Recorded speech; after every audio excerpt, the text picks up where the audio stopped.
योग सिद्धि प्राप्त साधु पुरुष के लक्षण तथा शिव से साक्षात्कार कराने वाले उपायों का वर्णन।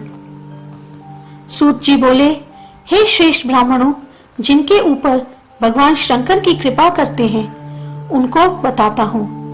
महेश्वर भगवान सज्जनों पर, आत्मा को जीतने वालों पर, द्विजातियों पर, धर्म के जानने वाले पर, साधु पुरुषों पर, आचार में श्रेष्ठ आचार्यों पर, आत्मा में शिव को जानने वालों पर, दयालु पुरुषों पर, तपस्वियों पर, सन्यासियों पर, ज्ञानियों पर, आत्मा को वश में करने वालों पर, योग में तत्पर रहने वाले पुरुष पर, शुद्धि समृद्धि को जानने में श्रेष्ठ तथा हे द्विजों, श्रौत स्मार्त कर्म के जो विरोधी ना हो ऐसे मनुष्यों पर कृपा करते हैं।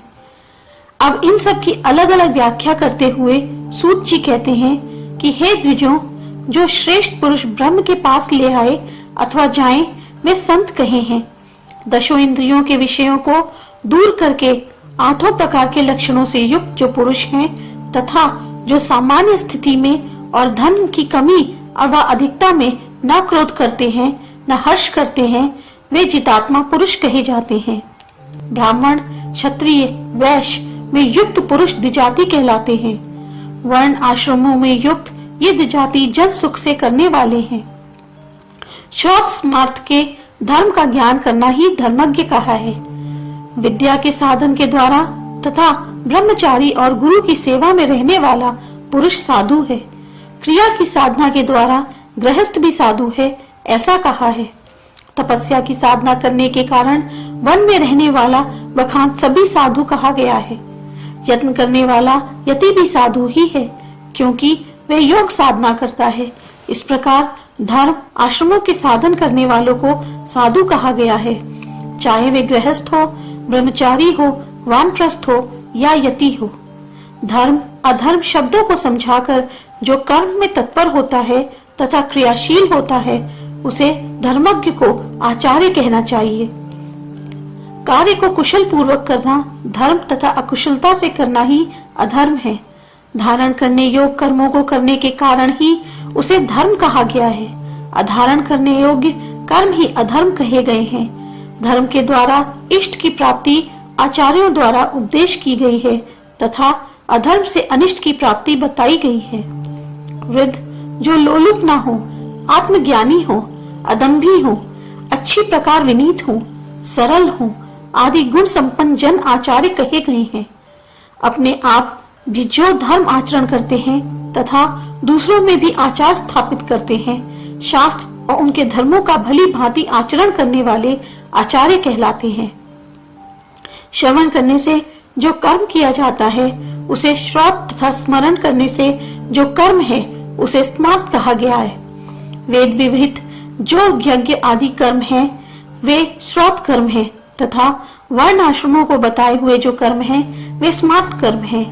देखे हुए अनुरूप अर्थ को तथा पूछे गए अर्थ को जो कभी नहीं छिपाते तथा जो देखा है वही सत्य कह देते हैं तथा जो ब्रह्मचर्य से रहते हो, निराहारी हो, अहिंसा और शांति में सर्वथा तत्पर रहते हो, उसे तप कहा गया है। जो हित अनहित समझकर सभी प्राणियों में अपने समान की बर्ताव करता है उसे पुण्यमयी वृत्ति को ही दया कहते हैं। जो हव्य उचित न्याय पूर्वक आया हो और वह गुणवान को दिया जाए वह दान का लक्षण कहा है। छोटा, बीच का तथा बड़ा इस प्रकार का ही कहा है। करुणा पूर्वक सभी प्राणियों को बराबर भागों में बांट दिया जाए उसे मध्यम यानी बीच का दान कहा है। श्रुति स्मृति के द्वारा बताया गया तथा वर्ण आश्रमों को बताया गया माया और कर्म के फल को त्याग देने वाला योगी ही शिवात्मा है, अर्थात वह अपने अंदर ही शिव को देखता है। सभी दोषों को त्याग देने वाला पुरुष ही युक्त योगी कहा गया है। जो पुरुष असंयमी ना हो तथा विषयों में आसक्त ना हो, विचारवान हो, लोभी ना हो, वही सच्चा संयमकारी है। अपने लिए अथवा दूसरों के लिए अपनी इंद्रियों को समान रूप से प्रयोग करता है तथा कभी झूठ में अपनी आत्मा को प्रवेश नहीं होने देता, ये शम के लक्षण है। अनिष्ट में कभी भयभीत नहीं होता हो तथा इष्ट में कभी प्रसन्न ना होता हो, ताप तथा विषाद निवृत्ति और विरक्ति से सदा अलग रहे, वह संन्यास का लक्षण है। कर्मों के आसक्ति न रखना अर्थात कर्मों से अलग रहना ही संन्यास है। चेतना तथा अचेतना का विशेष ज्ञान ही वास्तव में ज्ञान कहा है। इसी प्रकार के ज्ञान युक्त तथा श्रद्धा युक्त योगी पर भगवान शंकर की कृपा होती है। वास्तव में यही धर्म है, किंतु परमेश्वर के विषय में छुपा हुआ जो रहस्य है उसे सब जगह प्रकट ना करें। शिव की भक्ति ऐसे पुरुष को बिना संदेह के ही मुक्ति प्रदान कर देती है। भगवान शिव अपने भक्तों के वश में रहते हैं, चाहे वे अयोग्य ही क्यों ना हो। उसे अनेक प्रकार के अंधकार से छुड़ाकर उस पर प्रसन्न होते हैं। उसे ज्ञान, अध्ययन, पढ़ाना, हवन करना, ध्यान, तप, वेद, शास्त्र पढ़ना या सुनना, दान देना तथा हजारों चंद्रायण व्रत करना तथा और भी अनेक प्रकार के व्रत आदि रखना भक्त के लिए जरूरी नहीं है। उस पर तो शिव सदा प्रसन्न रहते हैं। हे श्रेष्ठ मुनियों, जो लोग भगवान शिव की भक्ति नहीं करते वे इस पर्वत की गुफा के समान संसार में गिरते हैं और भक्त भगवान के द्वारा उठा लिए जाते हैं। हे ब्राह्मणों, जब मनुष्य संसार में भक्तों के दर्शन मात्र से ही स्वर्ग आदि लोकों को प्राप्त कर लेते हैं, तो भक्तों के लिए तो दुर्लभ ही क्या है। भक्त लोग भगवान शिव की कृपा से ब्रह्मा, विष्णु तथा देवताओं के राजा इंद्र तथा और भी अन्य उत्तम स्थानों व पदों को प्राप्त कर लेते हैं। भक्ति से मुनि लोगों को बल एवं सौभाग्य की प्राप्ति होती है।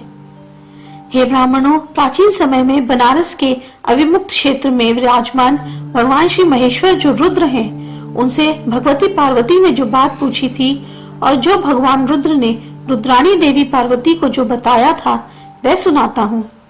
वाराणसी पुरी में भगवान रुद्र को प्राप्त कर भगवती इस प्रकार पूछने लगी।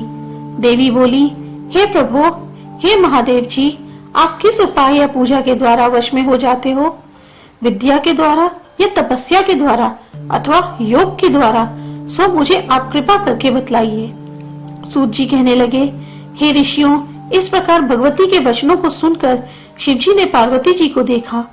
फिर बाल चंद्रमा के तिलक को धारण करने वाले शिवजी पूर्ण चंद्रमा के समान सुंदर मुख वाली पार्वती जी से हंसते हुए इस प्रकार बोले, हे देवी, इस सुंदर पुरी को प्राप्त करके बहुत ही सुंदर प्रश्न तुमने पूछा है। हे पार्वती जी, इसी प्रकार का प्रश्न बहुत समय पहले हिमालय की पत्नी मैना ने हिमालय से किया था, उसका मुझे स्मरण हो रहा है। हे विलासिनी, जो तुमने आज पूछा है वह पूर्व काल में पितामह ब्रह्मा जी ने पूछा था। हे कल्याणी, ब्रह्मा ने मुझे श्वेत नामक कल्प में श्वेत वर्ण का देखा तथा सदैव जात नाम मेरे अवतार को देखा। रक्त कल्प में मुझे लाल रंग का देखा। ईशान कल्प में मुझे विश्व रूपाख्य को देखा। इस प्रकार से मुझे विश्व रूप शिव को देखकर ब्रह्मा जी बोले, हे वामदेव, हे तत्पुरुष, हे अघोर, हे दयानिधे, देवादिदेव महादेव जी, आप मुझे गायत्री के साथ दिखे हैं। और हे प्रभु, आप किस प्रकार वश में हो जाते हो और किस प्रकार आपका ध्यान करना चाहिए, अथवा आप कहाँ ध्यान किए जाते हैं, आप कहाँ देखे जाते हैं तथा कहाँ पूजे जाते हैं, सो आप हमें कृपा पूर्वक बताइए, क्योंकि आप बताने में सब प्रकार समर्थ हैं। भगवान बोले, हे कमल से पैदा होने वाले ब्रह्मा जी, मैं तो केवल श्रद्धा से ही वश में होता हूँ। मैं लिंग में हमेशा ध्यान करने योग्य हूँ तथा क्षीर समुद्र में विष्णु के द्वारा देखा गया हूँ और इस पंच रूप के द्वारा 5 ब्राह्मणों से पूज्य हूँ। मेरे ऐसे कहने पर ब्रह्मा जी बड़े भाव से बोले, हे जगत गुरु, वास्तव में आप मुझे आज भी भक्ति से ही दिखे हो। ऐसा कहकर मेरे लिए अधिक श्रद्धा भाव दिखाया। सो हे पार्वती जी, मैं श्रद्धा से वश में होता हूँ और लिंग में ही पूज्य हूँ। श्रद्धा पूर्वक ब्राह्मणों के द्वारा मेरी पूजा करनी चाहिए, क्योंकि श्रद्धा में ही परम धर्म है। श्रद्धा ही सूक्ष्म ज्ञान, तप, हवन है। श्रद्धा ही मोक्ष, स्वर्ग आदि सभी है और श्रद्धा से ही सदा मैं दर्शन देता हूँ।